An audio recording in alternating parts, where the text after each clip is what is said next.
Hey everybody, I'm Dr. Craig Ingstrom, but you can just call me Craig. I am the director of the Center for Teaching Excellence here at Southern Illinois University, Carbondale.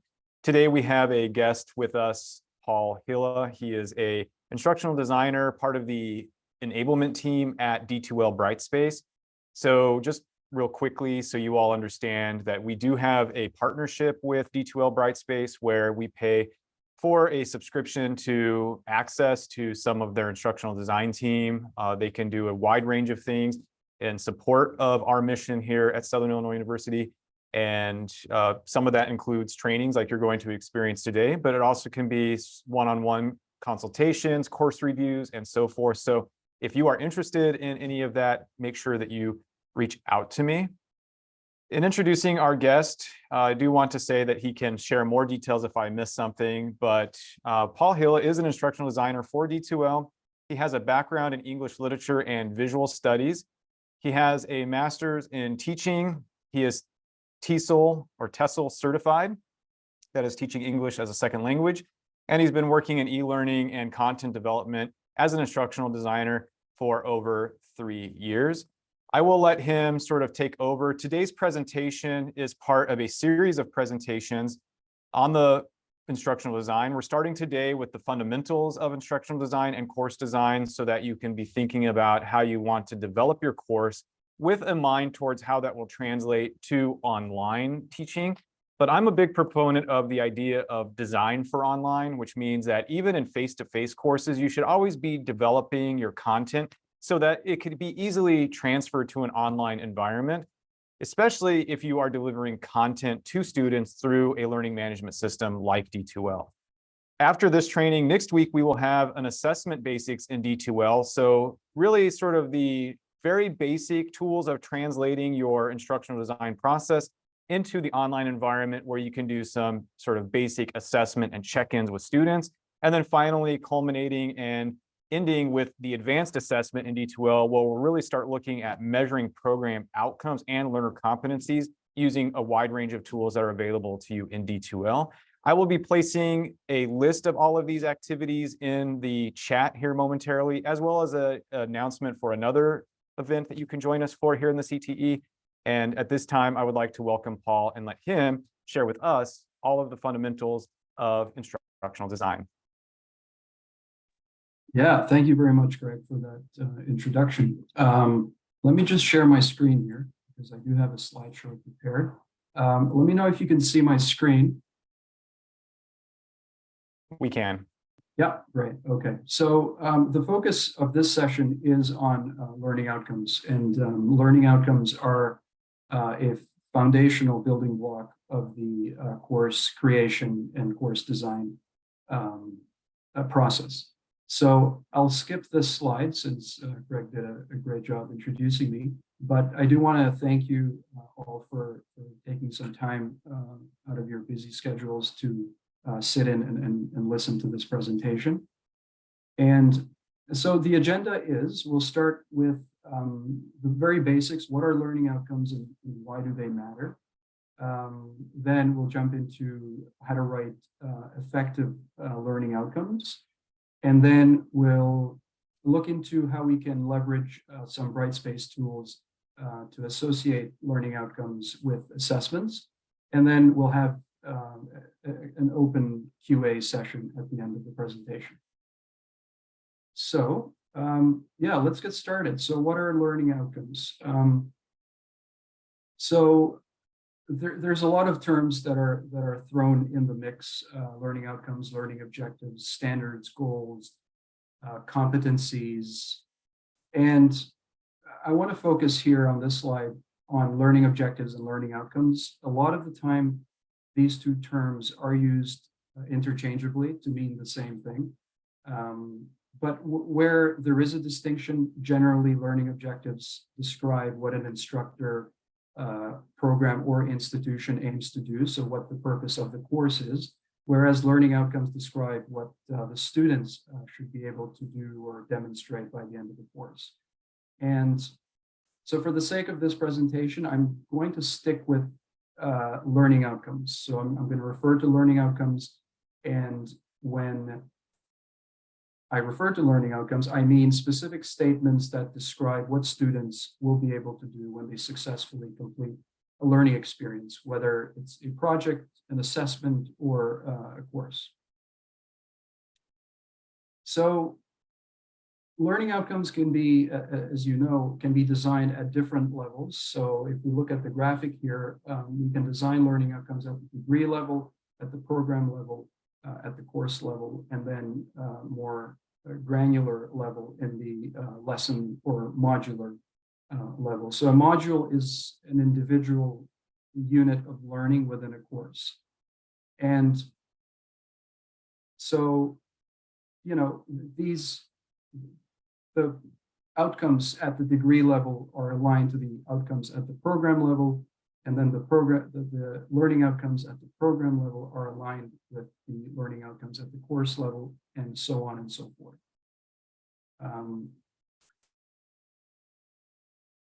So why do learning outcomes matter? So, I mean, there's a lot of reasons why learning outcomes matter. And,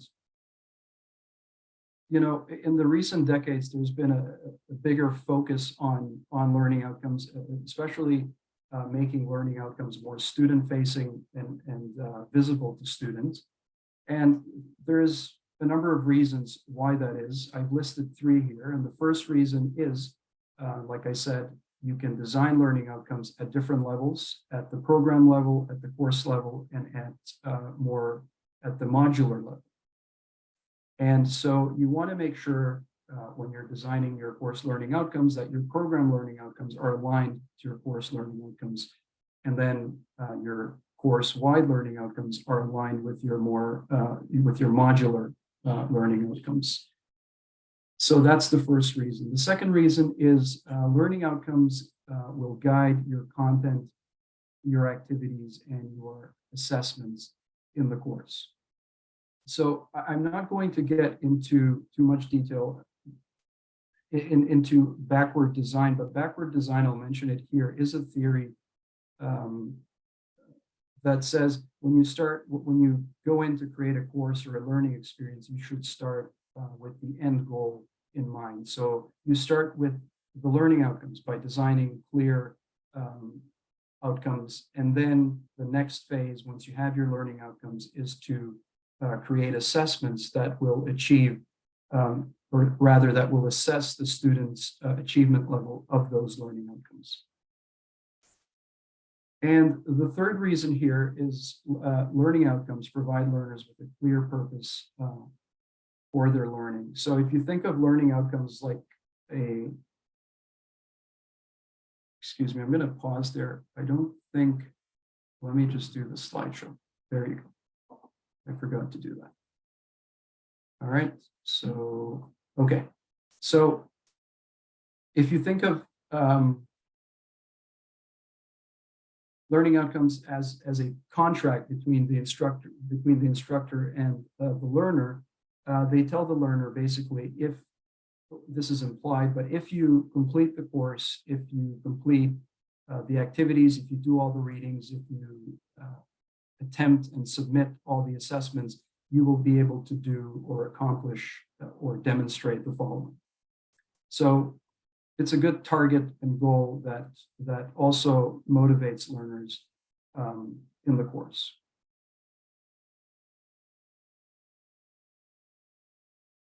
So next, I want to move into writing learning outcomes. So how to write effective learning objectives / learning outcomes.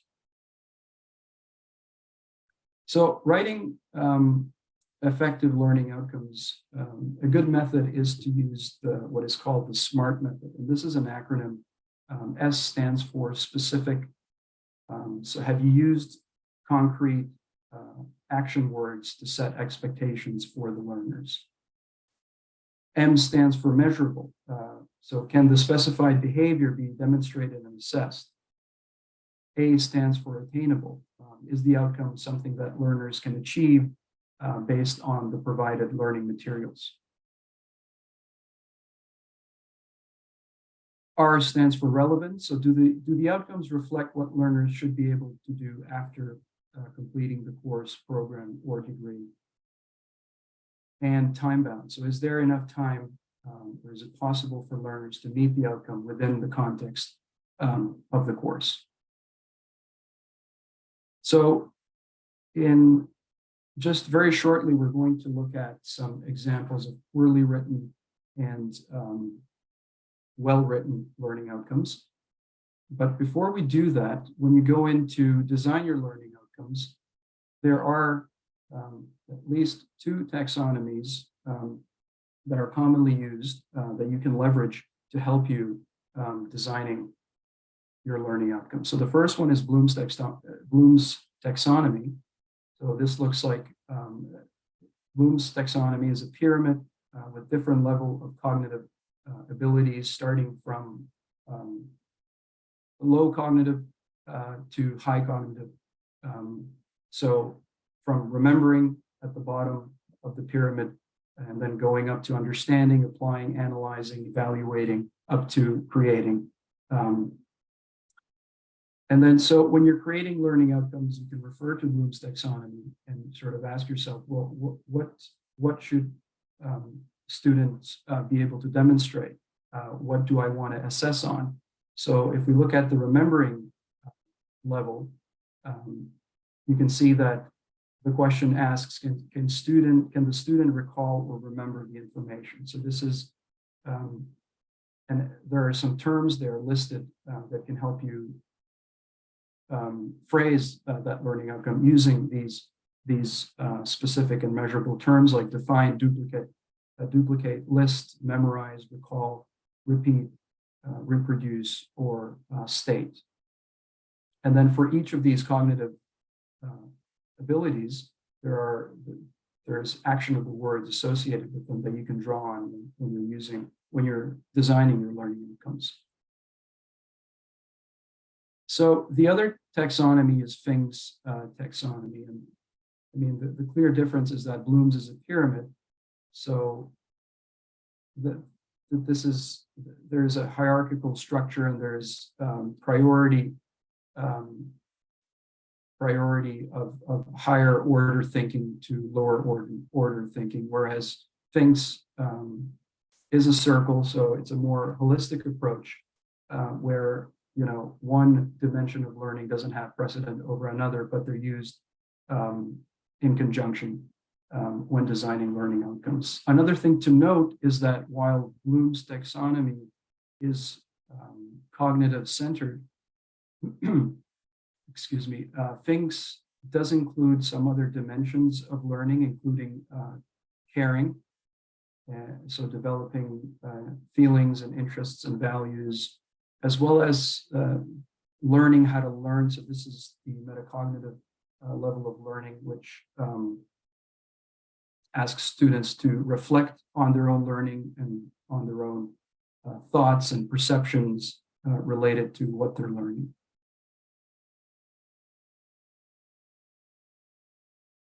So here we have some poorly written and some well-written learning outcomes. So let's look at this left column here of poorly written learning outcomes. So this first learning outcome is an example of a vague learning outcome. And it says students will learn the programming language Python. So again, we look at the verb being used here, and it's learn, which is vague. And, you know, the next question is, well, what does it mean to learn? How can I, what will the student demonstrate? How do I know if the student has learned the programming language? And then to make that more specific, we answer that question. Well, what does it mean to learn the programming language Python? And then a more clearly written learning outcome would be students will be able to use, so we have an action verb, the programming language Python, to complete a data mining analysis. And we have a specific scenario included in that learning outcome. So the next poorly written learning outcome is an example of a learning outcome that is not easily measurable. So this says students will know the elements from the periodic table. Again, how do you assess if a student knows something? So again, the verb here is quite vague. So we need to make this more measurable.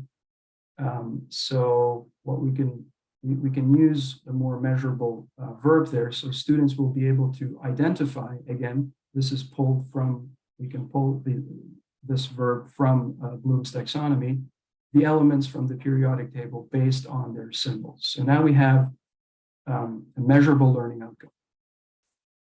The next example is of a learning outcome that is using too many words to make the point here. So students will be able to apply one of the many theories of social psychology and apply those theories to a number of real work situations.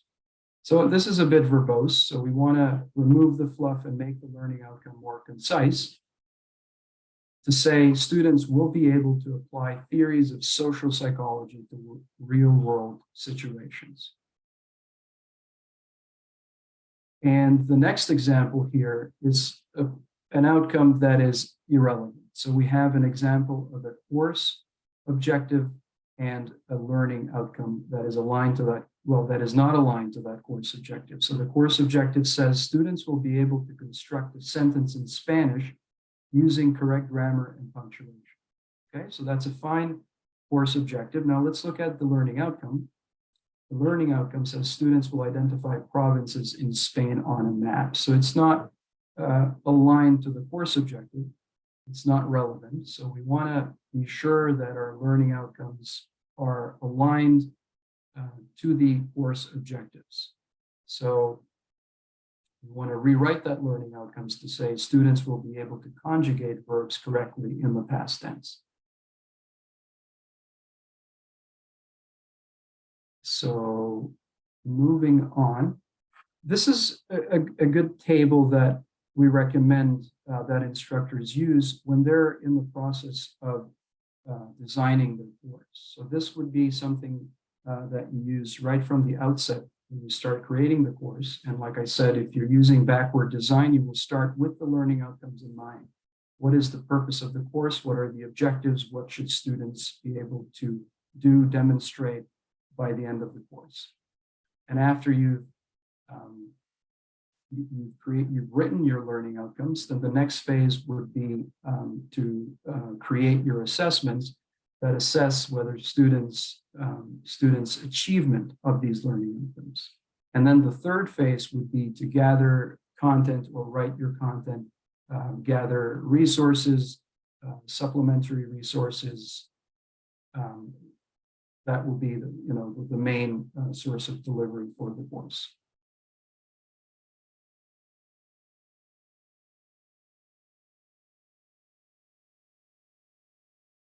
Okay, so this section is using D2L tools to apply learning outcomes in our courses. So here we're going to look at competencies and the standards tool. So Brightspace currently has two tools, two separate tools that provide overlapping features. So really they serve the same purpose. But the competency tool is a legacy tool. So this is an older tool that's been native to Brightspace. And then the newer tool is the standards tool. So one thing to note here is that the standards tool can be used with the new content experience, and the competencies tool can be used with the older learner experience as well as the newer learner experience.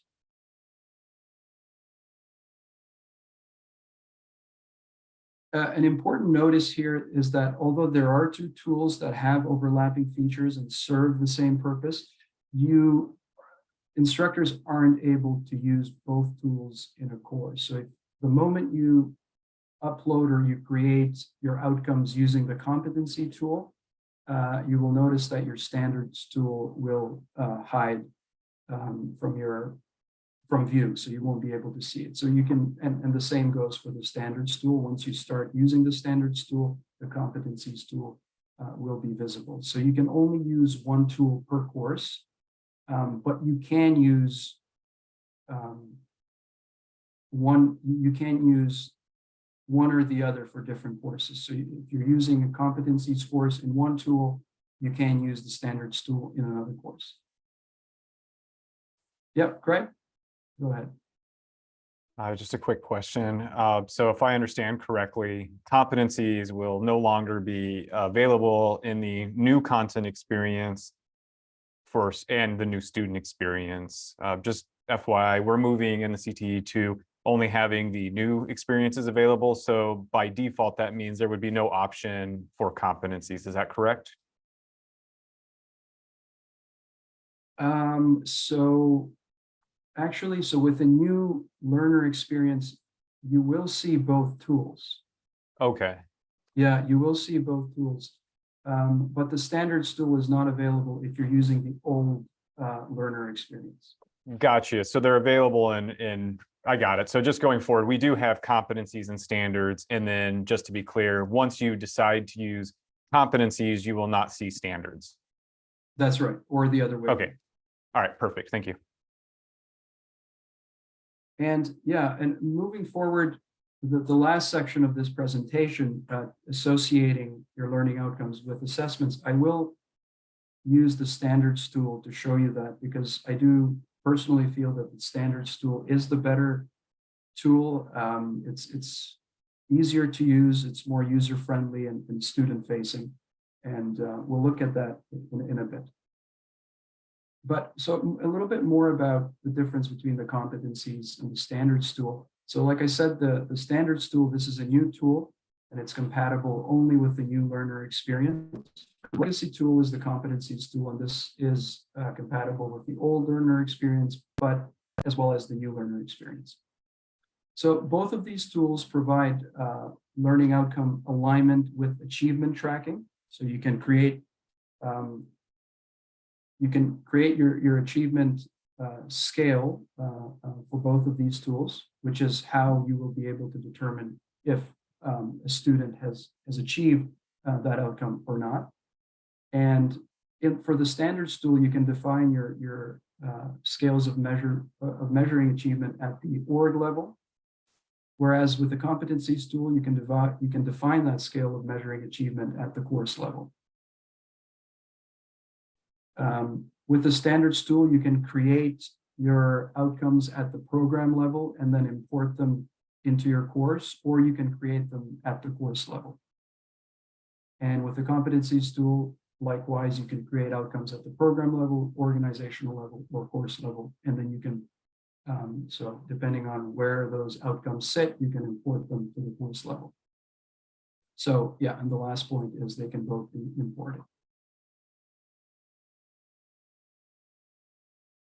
And this slide covers some of the use cases. So I actually pulled this information from Brightspace Help, which is a resource that you can use, which says that use competencies of the following list describes your Brightspace implementation. So if you have clearly defined learning outcome statements at the course and the program level across multiple courses, and if you need aggregated data and reporting on your learning achievement of those learning outcomes.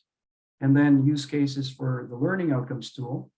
You have clearly defined learning outcome statements, which align to purposes of curriculum mapping and assessment to discrete content topics and or assessment activities. So like I said, I will show you this in a bit, but the standards tool is more user-friendly when you go into associate those learning outcomes with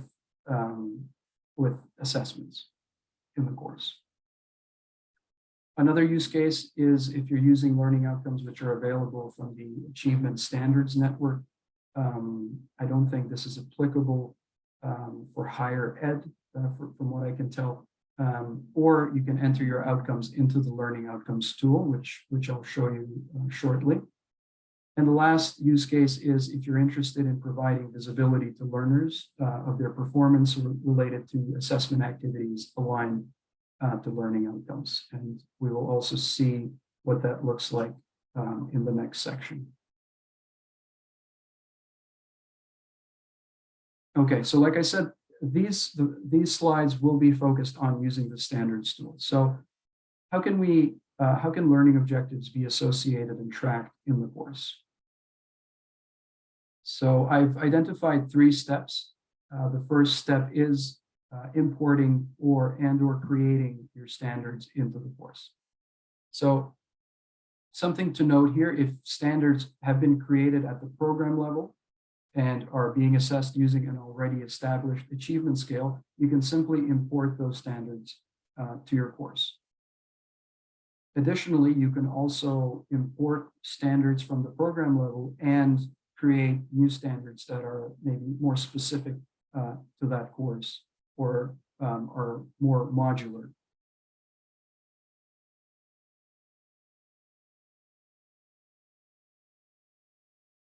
Okay, so how to import or create standards. So there's 2 ways of doing this, and I did want to show you as well. So I'm going to try to split my screen if it's possible here. Well, let me see. Here we go. Okay, so I'm sharing my sandbox. So I want to show you as I go through the slides. So when you go into import or create standards, I said there's 2 ways of doing this. So this is what the new learner experience looks like. And this is the progress bar here at the top of the table of contents that shows students and instructors the progress that has been made across the modules. But so first step is you would go to the course admin, and then under assessments, you will see the standards course here. So select the standards course. And I already have imported learning outcomes, so they will show up here. So any learning outcomes in the course will show up in your standards course. So if you're creating your course from scratch, you can either select import from program. And then if there is a program to draw your learning outcomes from, you would select which program that is, identify the program, and then let me do test fall. And then I have a couple of learning outcomes associated with this test program here. And I can select all the learning outcomes that I want to import. And then I just select import, and those learning outcomes will show up here. Yep, Greg, go ahead.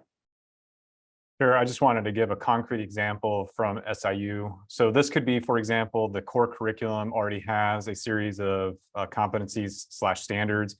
Those would be available to you if you're teaching a core curriculum class, and your program might already have created some. So for example, here, the CARE program already has a series of standards. So if you were in that program, you would select that and bring those into your course. Just, I wanted to give an exact example from SIU, that's all.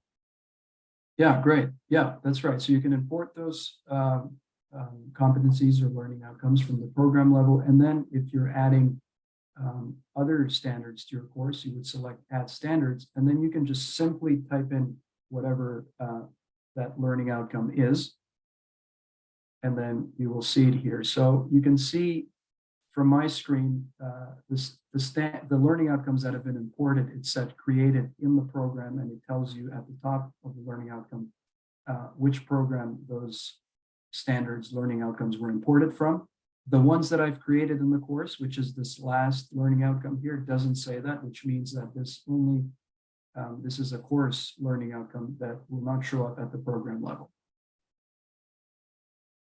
And then you can also, when you go in, if you're creating your learning outcomes using the standards tool, you can also select the drop-down arrow here, and you can add a lower level standard. So for example, if you're importing or if you're creating course level outcomes, and then you want to add modular level learning outcomes, you can add those by selecting add lower level standard, which will then sit directly underneath that more general learning outcome.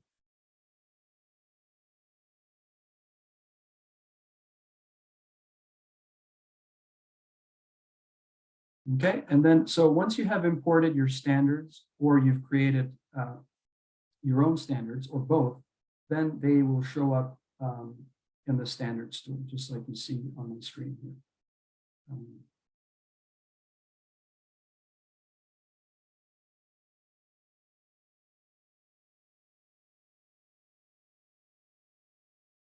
So now that we have our standards in the standards tool, sorry, now that we have our standards learning outcomes in the standards tool, how can we align these or associate these outcomes with classroom activities or assessments? So we'll look at that. So this is step 2, aligning our standards learning outcomes with the course activities.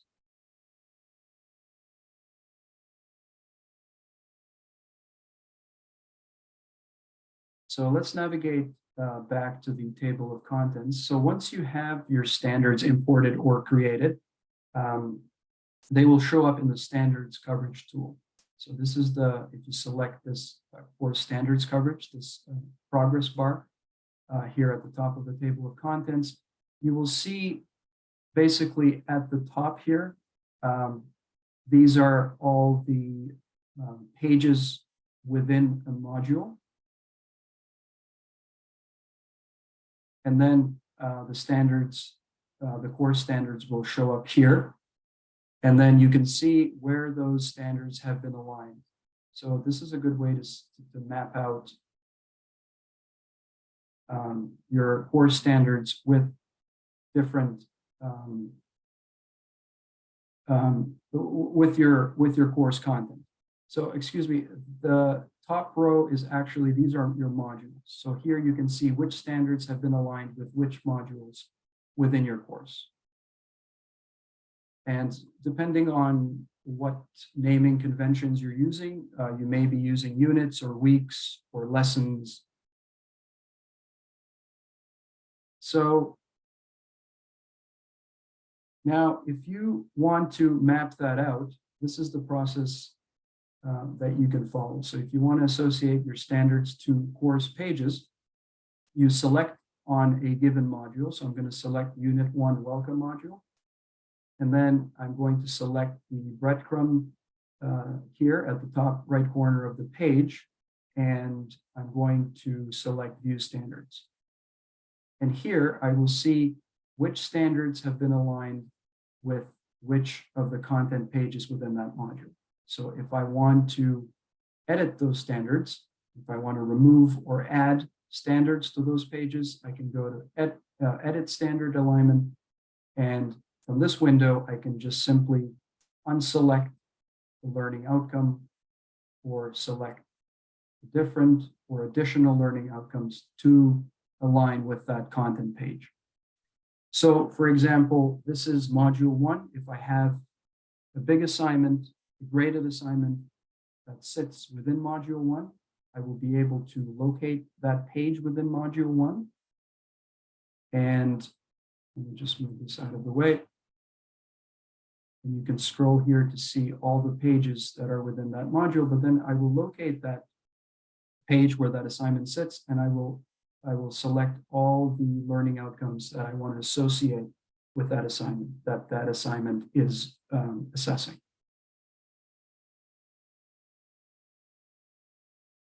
Yep, go ahead, Greg. Yeah, there was like a campus slowdown on our internet or something, and you froze just at the beginning of this segment. What we didn't see was how you got into that tool. We did catch everything, sort of like how you were aligning, just we didn't know how to open up the tool. Okay, yeah, so I'll showing us, yeah.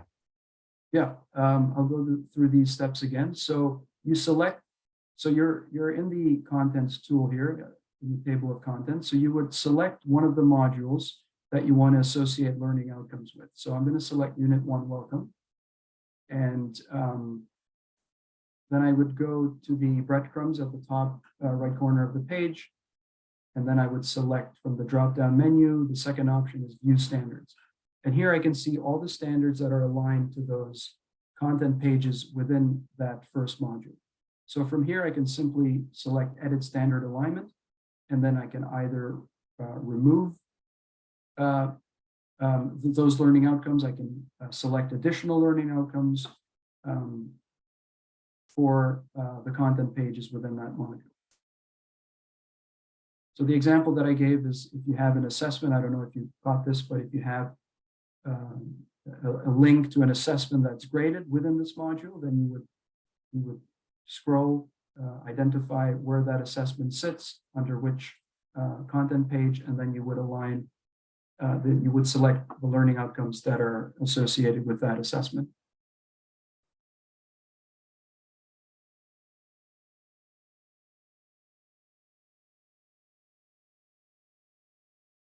So at this point, if you've mapped your learning outcomes with content pages in your course, that's great. And but still, you're not able to assess those learning outcomes quite yet because you haven't associated them to the assessment tools within the course, which is what we're going to look at next. So when you go into align standards to assessments, these are the tools that you can align standards with and assess your standards. So you can use the assessments tool to align and assess standards. You can use the discussions tool to align and discuss standards. You can use Brightspace portfolio to align and assess. You can use the rubrics tool, the quizzes tool, and not the grade items. So you can align standards to grade items, but you can do that through the use of rubrics that have been aligned to the standards that are associated with that particular assignment, I should say, because you can add rubrics to assignments only.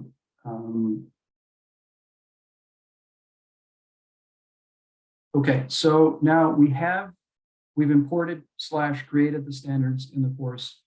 We've mapped them out where those standards are in the course or how they'll be assessed by mapping them, associating them with content pages within the course. Now we want to associate them, we want to add them to individual assignments. So let's look at how to align standards to an assignment. So this is fairly simple.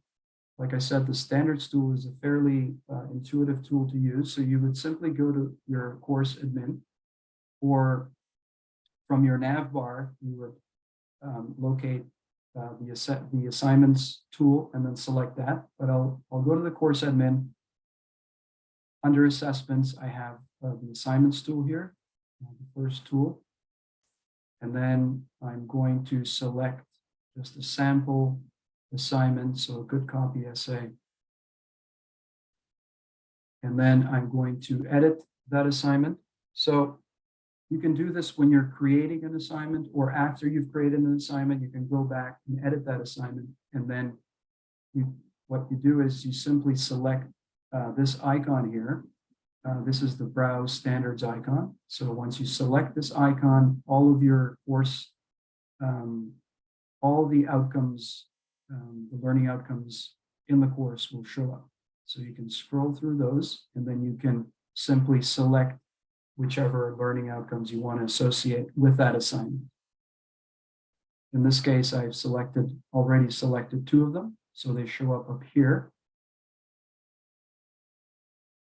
And then you would simply save and close. And then when you go in to assess that assignment, you will assess it using whatever metric you're using, your rubric. And also you will have a space to assess whether students have met these standards or not, using the predetermined scale that has been set up at the program level. So it's really that simple to associate learning outcomes to assignments. And the same process follows for other tools. So if you're using a quiz tool, for example, when you go in to create a quiz tool, or you have an existing quiz tool, I'm going to go back to course admin. I'm going to select the quizzes tool. Under assessment, I'll select the sample quiz.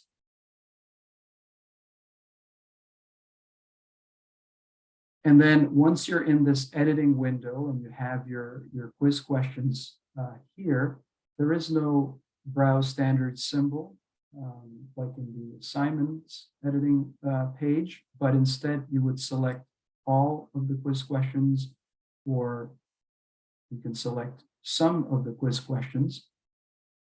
And then you would go under more actions, select the second option, align to standards, and then all your learning outcomes standards will show up. And then you can select whichever ones you want to associate with this quiz, and then click save.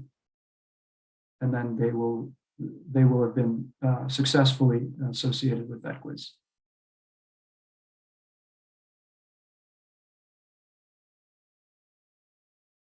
And the next tool that you can align assessment, that you can align your learning outcomes with, is the discussion tool. So again, when you go in to create a discussion, or you have a discussion that you've created and you want to go in and add those learning outcomes, just navigate to the discussion tool. In my course admin, it sits under the communication section. I'll go to a sample discussion. I will go in to edit this discussion. So I want to edit this topic. And then you see 4 tabs at the top here: properties, restrictions, assessment. The last one is standards. So I want to go to standards, and then I will select add standards, and same process. The standards will show up, and you can select the standards that you want to associate with that discussion, with that particular discussion topic, and then align standards. And that's done. So lastly, I also want to cover aligning standards to rubrics, aligning standards / learning outcomes to rubrics, because that is an option that you can do using the standards tool. So again, I'm going to navigate to the rubrics tool. Under assessments, I'm going to select a sample rubric.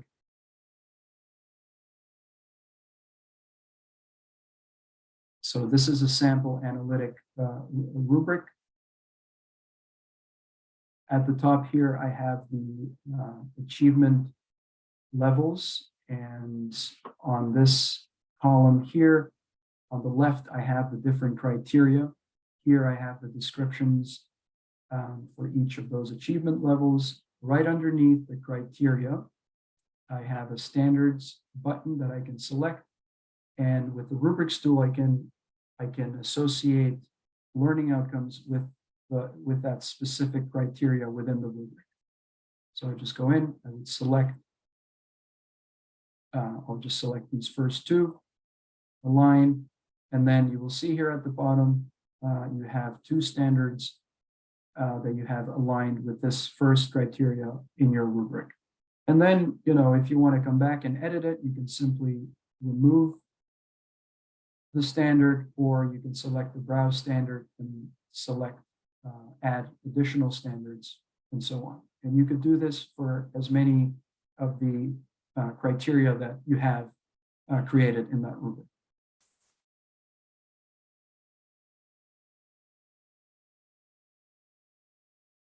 Okay, and the last tool that I want to cover is the checking your progress tracking. So this is, there is a tool called progress tracking. I think it's called, let me find the tool. Class progress, I think it's called. Yeah, Class that's right. progress. Yeah. Class progress, that's right. Thanks, Greg. It's under learner management. So now you want to see, where one of your students or your students are at with their achievement progress. So you would go to class progress, and here I only have 1 test student, but you should be able to see your entire class list. And you have, I'm going to select this test student, and then once you select a student, you will see a number of trackable items, which, what is it? Yeah, so I'm going to just enlarge the screen. So on this side here, on this side under summary, these are all the trackable items that you can track And one of these items you will see is the standards item. So you would select the standards item, and here it shows you basically the student progress related to all the standards that you have associated with assessments. So it's important to note that the learning outcomes or standards will show up once they've been associated with an assessment tool, like I showed you. And once they have, they will show up here.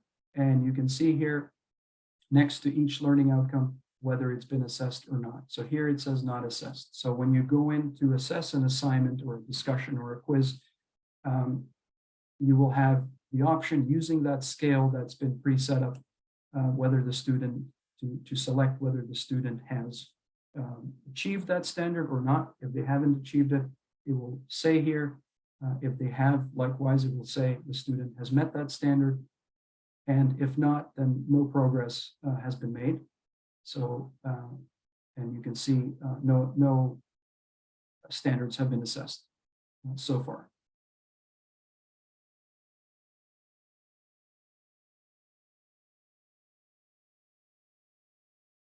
Okay. And so that was really the last of it. I've also added some resources here. Craig, if you are going to share the PDF version of this slideshow with the group, these are some useful resources that you could leverage to learn more and about some of these tools that I've covered today. But yeah, so that brings us to the end. Question time. So if you have any questions, we've got about 10 minutes. Please feel free to unmute yourself or type a question in the chat, or however you want to ask your question.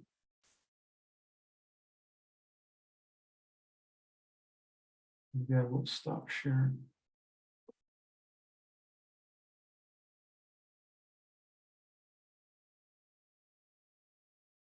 While people are thinking of their questions, I will drop the next series of videos that we'll be producing or workshops we'll be doing with you, Paul, into the chat, as well as another one that's upcoming. Some of you may have already seen this one. It's a demo of the product PlayPosit. We are at decision time on that. So I've got a series of people from across campus that'll be joining that for one final demo. If you've never seen it, you might want to join that. So please feel free to ask Paul some questions while you have him.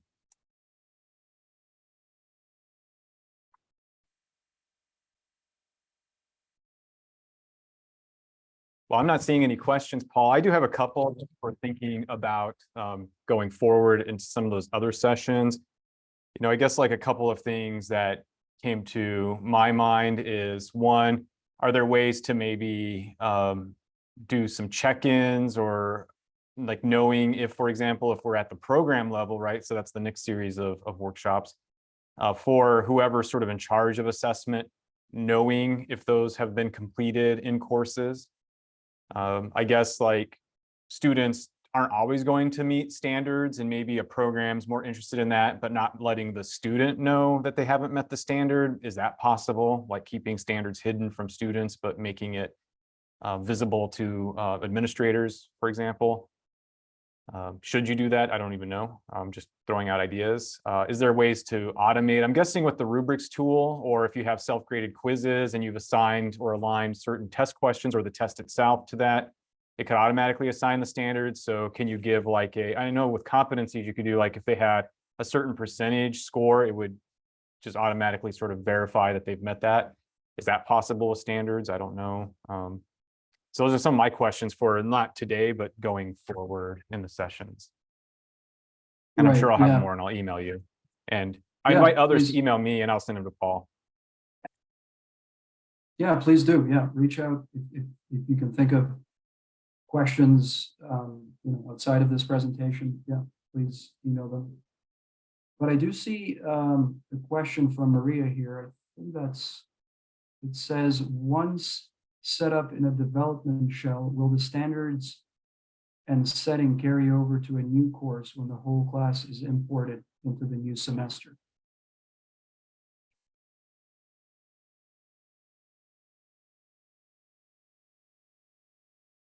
So once set up in the development shell, will the standards and setting carry over to a new course? I know, I understand the question. So if you are building a course that is not in the live environment for students, so what we often do is have instructors build courses in sort of a development shell. And then what we do is help them import the course or copy it over into a live course. So really the question is, can I, when I do the copy of a course to a new course, whether that's for the next semester or whatever, will all of the standards follow along with that course from one shell to the next? Right, I see. I think so, yeah. So that should be, so when you're copying a course from a shell, the standards should be able, you should be able to import those standards as well. Or do I I would have think you to? wouldn't have to. Yeah, I don't think you would have to. I can check JP on that one. JP Dunn, our LMS administrator. I think, yeah, when you Yeah. do a copy over, it does ask, do you want to copy all things? Do you want to select and choose? So as long as you select all, it would cover the rubrics, assessments, competencies, and I would think the learning standards as well, but I can verify that. Yeah, and that's a good question. And yeah, I will also reach out to a developer from our end, because that's something they would likely have a better answer to than.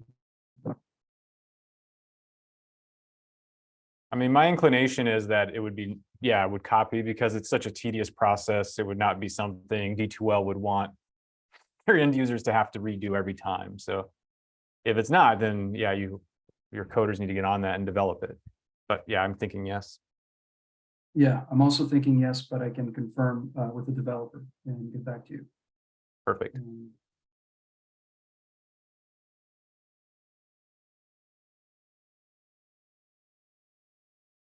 Okay. All right. Well, I'm not seeing any other questions, so I'll give back some time. I do want to suggest that if you are developing at the program level, if you're working with your unit to really develop some learning outcomes or standards that you need for your assessments, I know that's very important with the Higher Learning Commission. And the more standardization you can have in a program and then import those to the course level and faculty actually do it, the easier it is for us to pull that data on the back end and just give it to you. It'll make your life so much easier. So with that said, if you are going through that process and you're struggling with learning outcomes, learning objectives, or how might we want to actually assess these so it's not so complicated, but getting the results we want, that is a good use of the enablement subscription we have. So reach out to me if you ever need any time with Paul to assist your faculty with doing that. Again, Paul, thank you for your time, and thank you all to the faculty who have shown up today. That is a testament, I know it's very busy right now, to your dedication to approving the courses here at SIU. So I really do appreciate that. And until I see you in the next one, next week, hopefully, I do hope you have a wonderful day. Bye, everybody. Thank you, Craig, and thanks all for joining. Yeah, see you. Bye.